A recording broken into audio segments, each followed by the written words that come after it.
Hi everyone and welcome back to Skindeep Sessions. Today we're going to have a session talking all things menopause.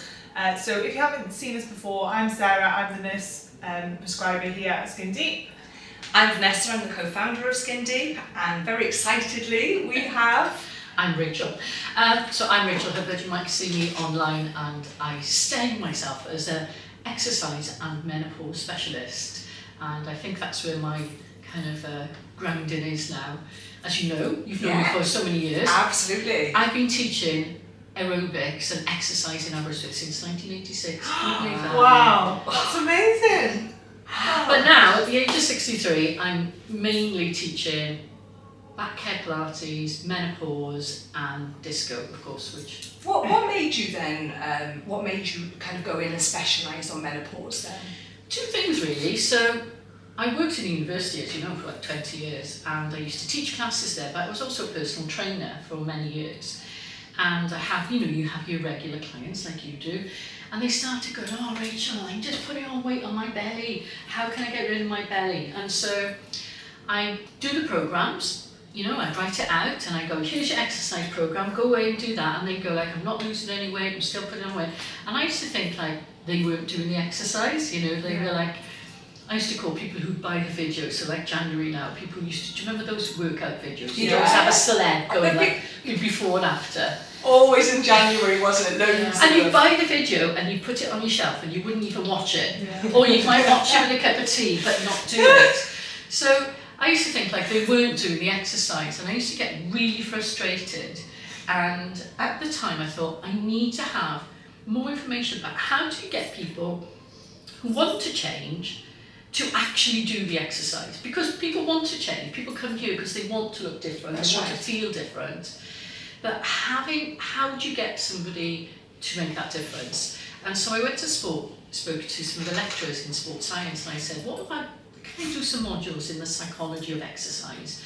Because I've been teaching for years, I had loads of qualifications, and so I did the modules in psychology to have a look at ways that people change behaviour to come and exercise. And part of that, I got really interested, and they said, look, you've got enough credits now, why don't you do a degree? So I was like, I don't know, I was 47 at the time. So I went and did my degree, and the final part was a dissertation, and all the way through my degree, when I was doing my essays, I would base it on my clients, because for me it has to be real. It had to be about a person. It couldn't just be about some dry subject in a book.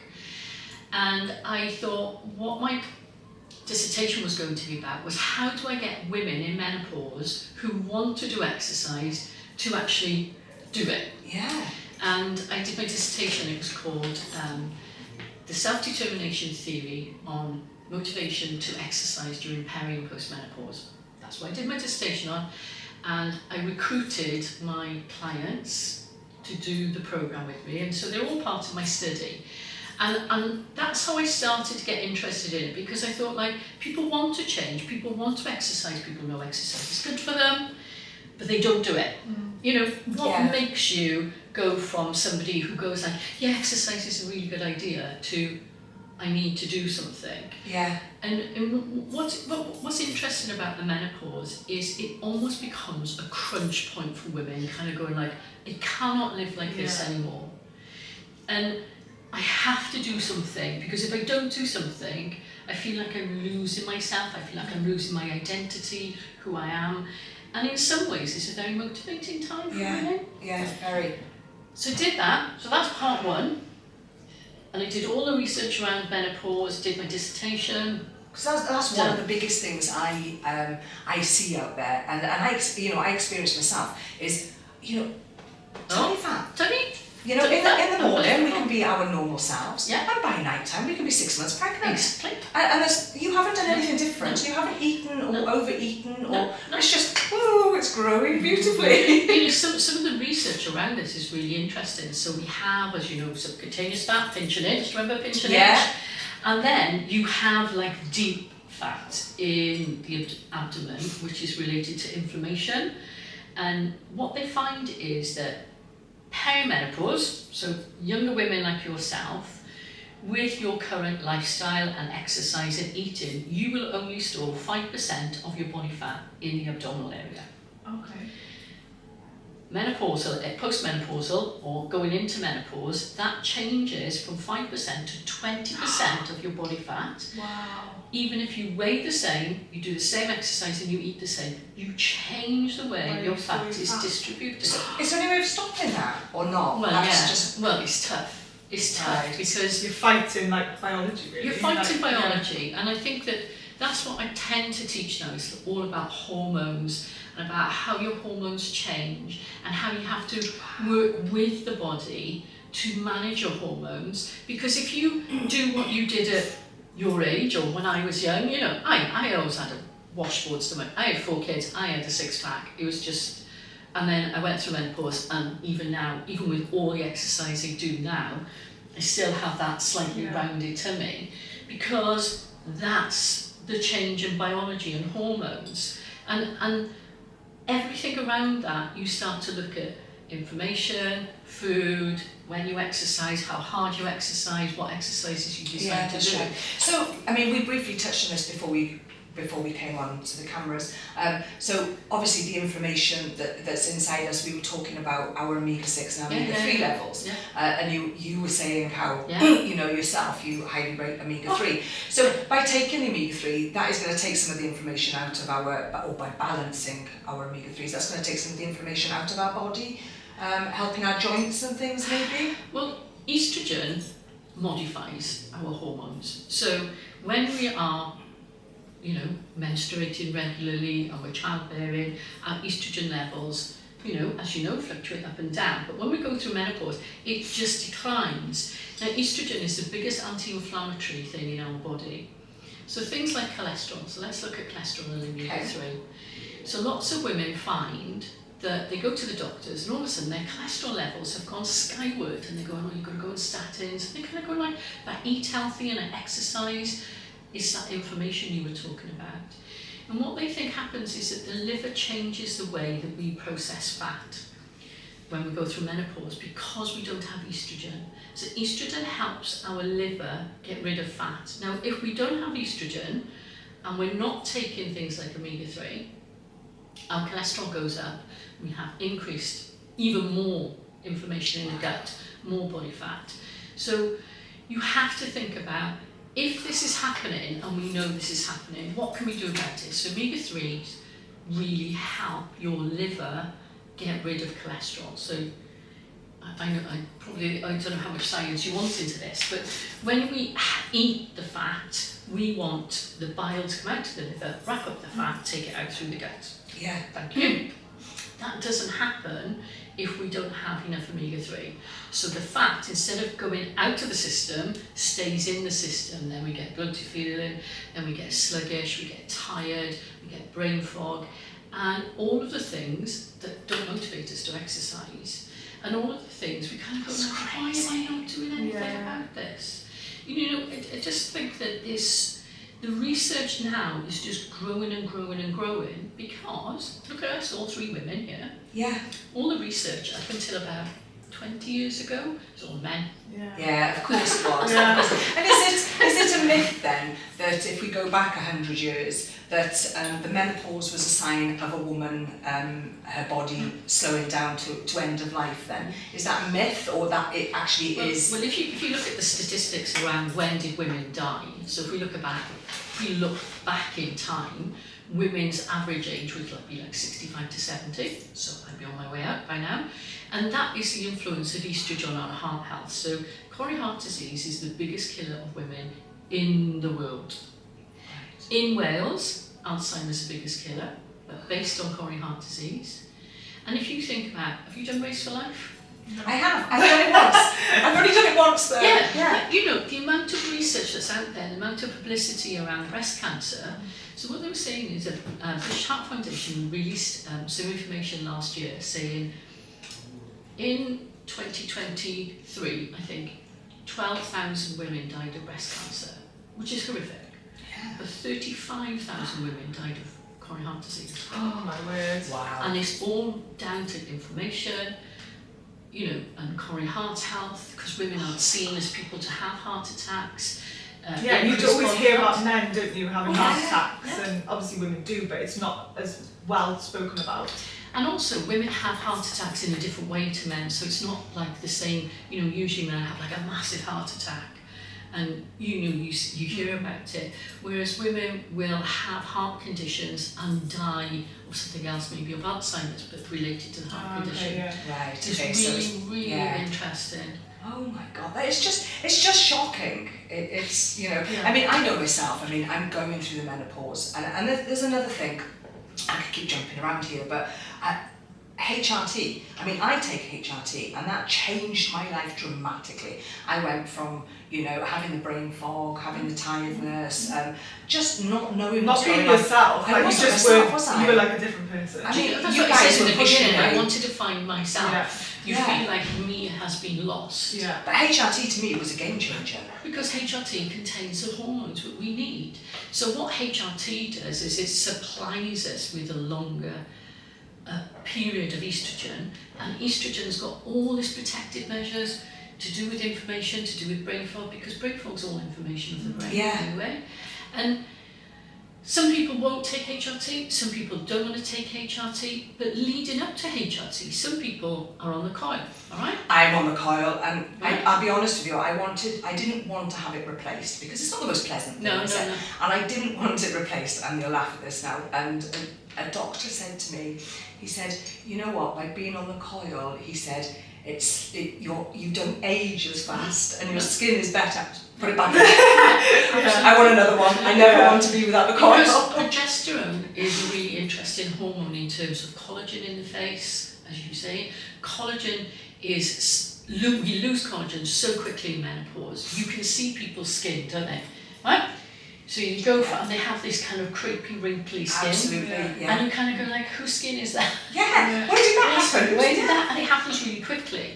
But if you're on the coil, you're getting estrogen, you're getting progesterone, so it's like a HRT.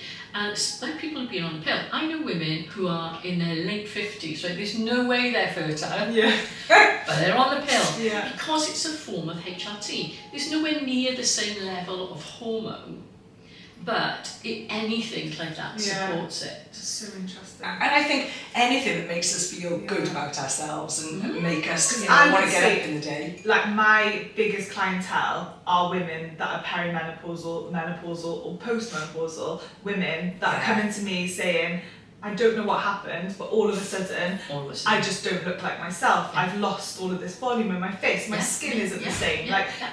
And they'll say to me, growing up, I had beautiful skin, everyone used to compliment me on this and that, and all of a sudden, I just don't look the same. And I guess it's just that there's such a dramatic change that happens over that period of time. It Well, just they think the first 5 years after menopause, so if we want to kind of quantify what menopause is, so you're perimenopausal up until the day you are 1 year from your last period. Right? So how would anybody like myself know that then? Because I mean, being on the coil, I haven't had a period for You don't know. Yeah. You have no idea. 2 years. Yeah. And what happens in perimenopause is you have these horrific periods. So you have like no period for 3 months, and then you have 3 periods all in one go. Then you might have spotting, and then all of a sudden the gaps between your periods go, and you think, oh, I haven't had a period for like 6 months, and then you'll have horrific period. Right. But you have to have 12 months no period, and the day after 12 months over no period, you're in menopause for the rest of your life. And That's the another other question I was going to Yeah. ask. Is it for the rest of your The life? rest of your life. Oh, so we're it's so not lucky, even aren't like, we? so you don't actually come out of menopause, No, it's no, just, no. that's it then. That's it. And I think, because I've stopped saying post-menopausal, because it sounds like it's finished. Yeah, that's what what I it thought. is. It should be post-perimenopausal. Okay. Right. And now and then you're in the menopause. So, like, if you've gone through puberty, you can't Yeah. go back. Yeah, that's true. You don't come out. Yeah. You don't go back to being like a child. Yeah. You have that body. So when you're post-menopausal, you're no longer fertile. You don't have the hormones to support your health, and so you have to do the other things. Wow. Eat well, do exercise, but also deal with stress. Yeah.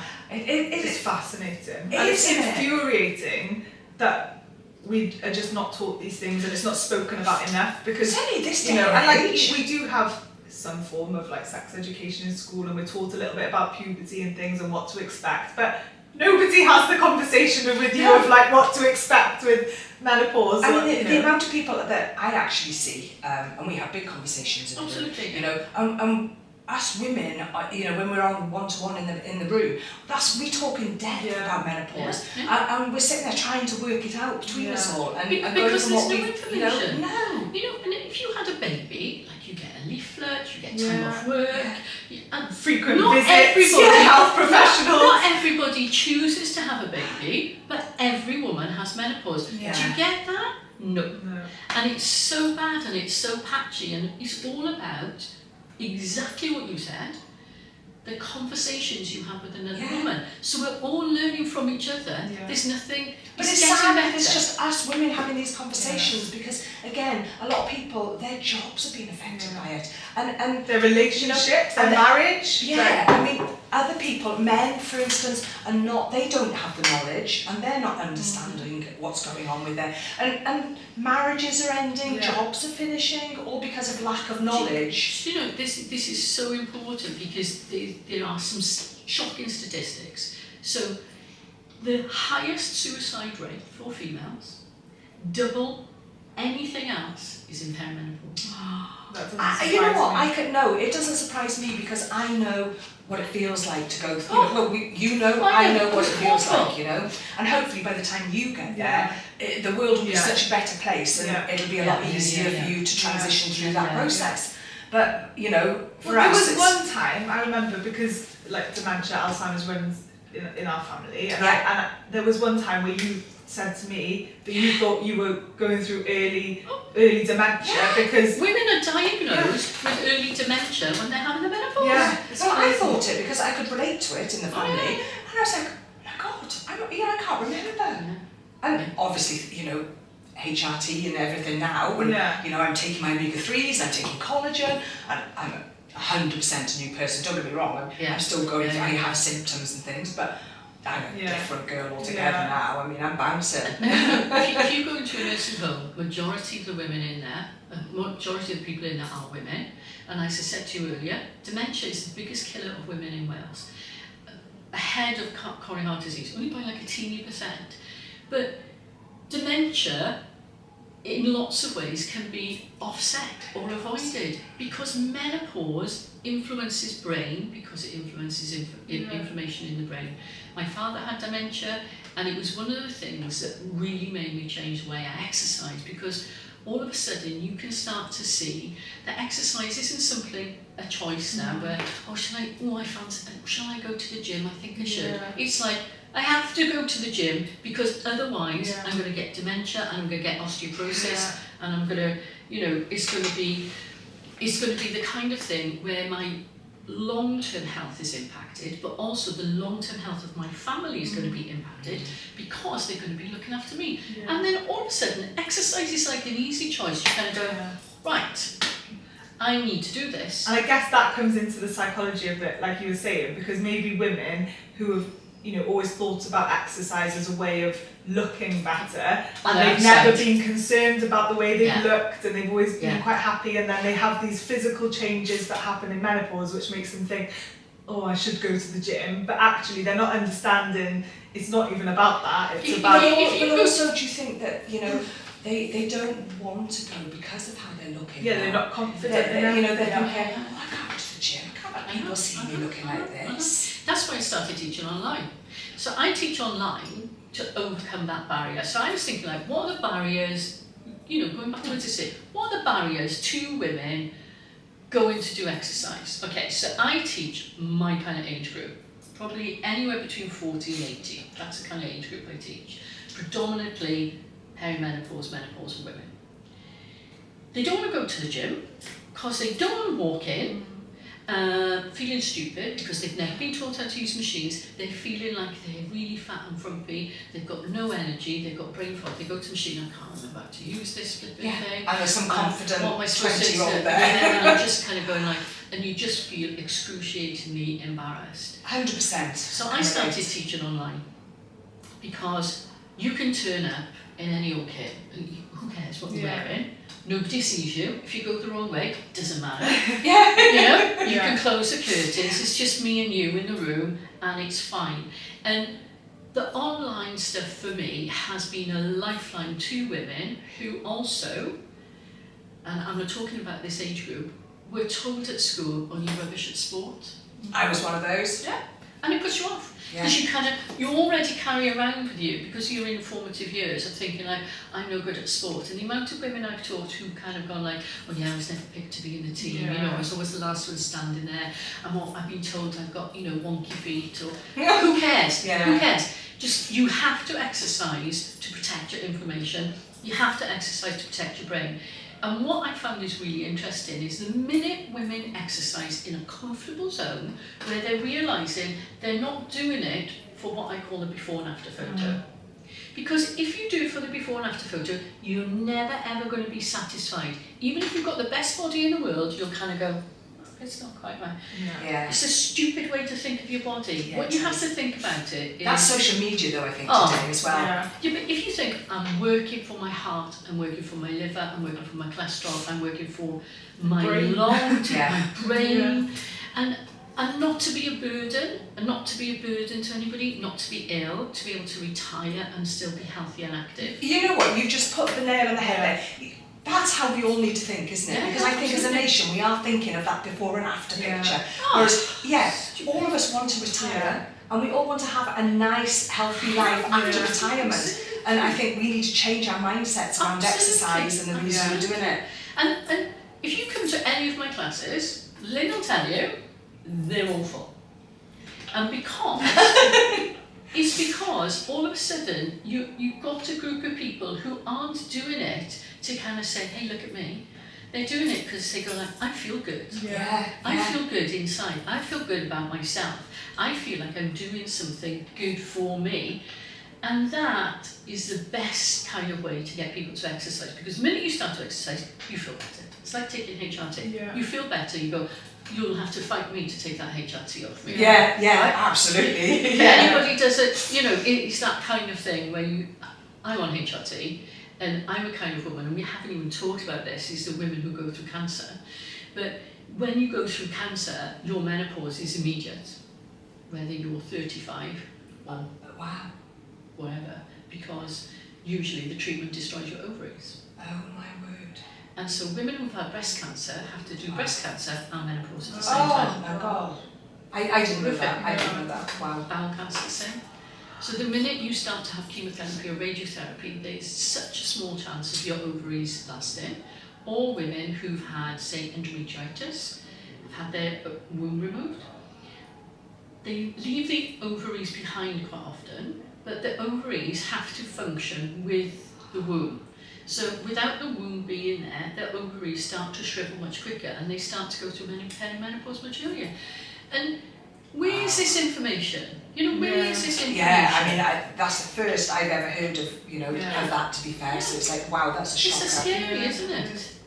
And you know, you're dealing with cancer, you're dealing with the grief of cancer, the shock of cancer, and nobody. When I had ovarian cancer, I had an ovarian cyst that burst, and then they found out I had like stage 1 cancer, then I had total hysterectomy, and then I like absolutely hit menopause. And I went back to my dissertation, looked up the research, and 6 years post-menopause, I started HRT. And people go like, but you can't take why? And I'm going like, I just see the research, I am not. I said one of the biggest kind of myths around it was that HRT caused breast cancer. Yeah, it was a big thing, wasn't Yeah, it? there was, and that's why a lot of people are too scared to have Yeah, but HRT. it's such a load of rubbish. So Yeah. what they found out was that it was the tablet. The people who took the tablet for HRT then had a slight increased chance of breast cancer. But remember, the biggest killer of women is coronary heart disease, biggest protector of the So heart you've is got to weigh up the estrogen. options Yeah. there. And what are your risk factors here? Yeah. And then, so now they do gels or patches. So if you absorb your HRT through your skin, there's no risk of breast cancer at all. Wow. So for those people who are concerned, they could go on the gel then, Yeah, if they've different got that worry options. that there's breast cancer in the family or something. Absolutely. Yeah. And I tell you what Hywel Dda have done. So there's some fantastic people now in Hywel Dda. So we've got Dr. Helen Monroe, who's like lead menopausal clinician for the whole of Wales. She's the most awesome female I've ever met in my life. She also works with Aberystwyth University as part of their nursing thing. But she set up menopausal clinics. You don't go to your GP, you go online, Oh wow. okay? Type in menopause clinic, you get to meet a specific menopausal Oh my trained gosh, GP. that's a game changer. Again, why do we not know this?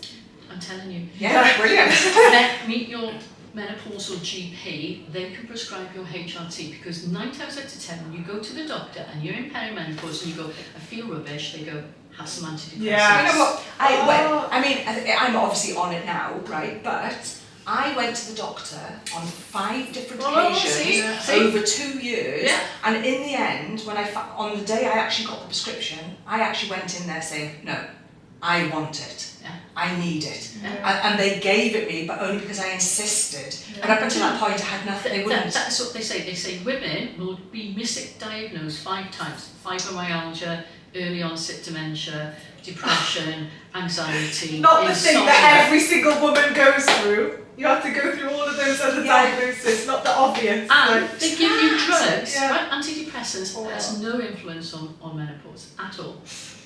Okay? And Because they give you that. antidepressants, like again, misconception, like my background mental health, but antidepressants don't work if you're not depressed, because they work on the chemicals in the brain. So if your symptoms are being caused by inflammation, it's not, they're not going to help. Doesn't work. And there's research to show that they don't work for women who've got a menopause. Wow. So you need to go to a specialist menopausal GP. So it's online, you get an online consultation, then you get a prescription, and then your GP is obligated to do your repeat prescription. Wow. So repeat again. Repeat again for the person. So go to Howard, go type it in online, Menopausal Clinic, and you get to see Dr. Louise Newen, and she will help you out. And she's going to be inundated. Yeah. Now. People everywhere. Because they want information out there. Yeah, Just definitely. It's not fair, you know, and there's a lot of research around females. You're talking about the coil, right?